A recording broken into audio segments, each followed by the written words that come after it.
Gülüş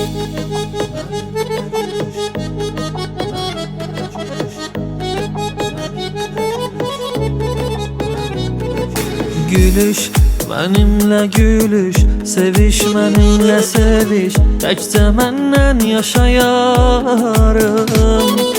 Görüş benimle görüş, hayatı mənlə bölüş, təkcə məndən yaşayarım.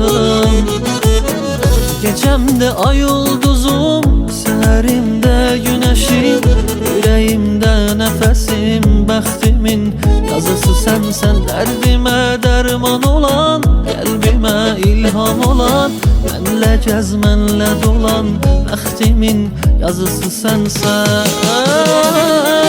Dağılmışam sənsiz, gəl geç xəyalımdan, sən varsan bir tək mənim hər anımda. Sənin baxışınla dünyam dəyişildi, bir səs gəlir bəlkə